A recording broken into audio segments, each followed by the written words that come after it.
Welcome back to the Bible Breakdown channel. Today's video will be the birth of Moses. Have you ever felt like the odds were completely stacked against you? Like you were just a tiny boat in a massive, raging storm?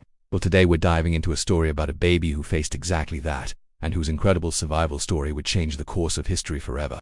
This is the story of the birth of Moses, a tale of desperation, courage, and a plan far greater than anyone could have imagined. Let's travel back in time, more than 3,000 years ago, to the land of Egypt. The descendants of Jacob, the Israelites, had been living there for generations. They had arrived as honored guests, but now things were drastically different. A new pharaoh, one who didn't know the history of Joseph and how he had saved Egypt, sat on the throne. He looked at the growing number of Israelites and saw not a community, but a threat. He feared their strength, their numbers, and their loyalty. What if a war broke out? Would they side with Egypt's enemies? This fear turned into cruelty. The pharaoh enslaved the Israelites, forcing them into brutal labor. They built massive cities, monuments to his power. With their sweat and tears, the work was grueling, the conditions harsh, and their lives were filled with suffering. But something unexpected happened. The more they were oppressed, the more their population grew. It was as if their spirit, their very will to survive, was fueling their expansion. This only intensified the pharaoh's paranoia. He saw their resilience not as a testament to their strength, but as a direct challenge to his authority. So he escalated his cruelty. He summoned the two lead Hebrew midwives, Shiphrah and Puah. His command was chilling and absolute. When you assist the Hebrew women in childbirth, if it is a boy, you must kill him. If it is a girl, you may let her live. Can you imagine the horror of that order? Being told to destroy the very new life you are trained to protect. But these two women, Shiphrah and Puah, were women of incredible faith and courage. They feared God more than they feared the most powerful man on earth. So they made a brave choice. They defied the king. When the baby boys were born, they let them live. The pharaoh, not a patient man, soon noticed his plan was failing. He called for the midwives and demanded an explanation. "Why are the baby boys still alive?" he thundered. Their answer was clever and quick-witted. They told him, "The Hebrew women are not like the Egyptian women. They are vigorous and give birth before the midwife even arrives." Whether this was entirely true or a brilliant excuse, it bought him time. More importantly, it showed their unwavering commitment to preserving life. For their bravery, God blessed them and gave them families of their own. But the pharaoh was not a man to be trifled with. His heart hardened further. If his secret plan wouldn't work, he would make his command public and brutal. He issued a decree to all his people, not just the midwives. "Every Hebrew boy that is born you must throw into the Nile River, but let every girl live." The entire nation was now enlisted in his genocidal plan. The Nile, the very source of life for Egypt, was to become a graveyard for the children of Israel. Despair must have blanketed the Hebrew community.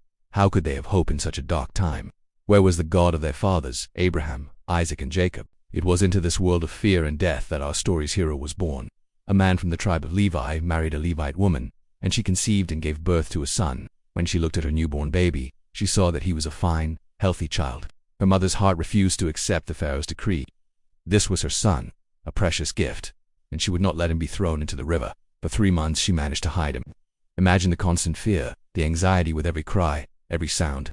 Every knock at the door could be a soldier coming to carry out the pharaoh's order. Every neighbor could be an informant. Her home, which should have been a place of joy, became a secret sanctuary, shrouded in silence and terror. But a baby can't be hidden forever. His cries grew louder, his movements more active.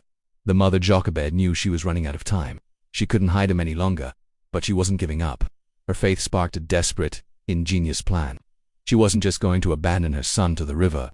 She was going to give him a fighting chance. She took a papyrus basket, the kind used for small boats, and coated it with tar and pitch to make it waterproof. She created a tiny ark, a vessel of hope. Gently, she placed her baby inside this basket.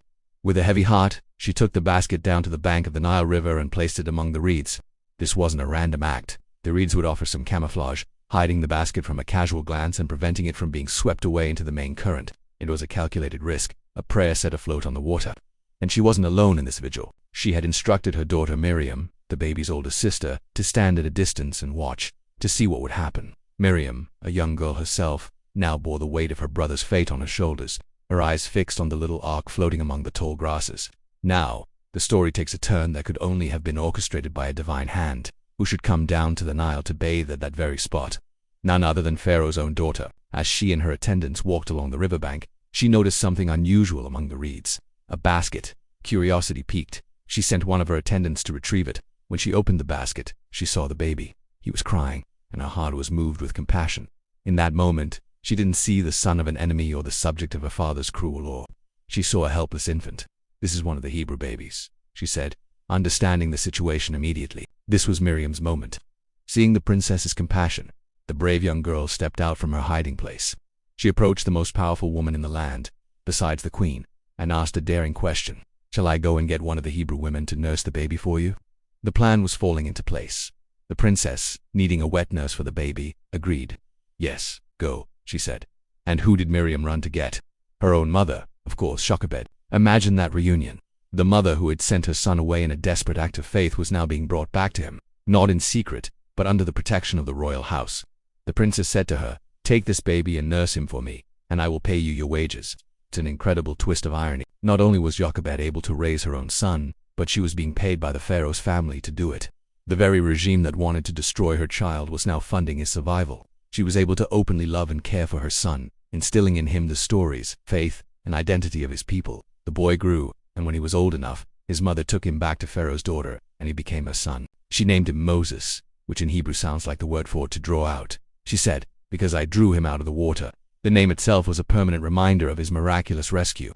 The boy who was sentenced to die in the Nile was now raised as a prince of Egypt. He would have received the finest education. He learned about military strategy, politics, and the culture of the most powerful empire in the world. He had a foot in two worlds, raised in the palace of the oppressor but with the blood and heritage of the oppressed running through his veins. This incredible beginning set the stage for one of the most epic stories of leadership and liberation ever told. Moses' journey was just beginning. His unique upbringing would prepare him for the monumental task that lay ahead: to confront the Pharaoh, lead his people out of slavery, and receive the law from God himself on Mount Sinai. The story of the birth of Moses isn't just an ancient tale.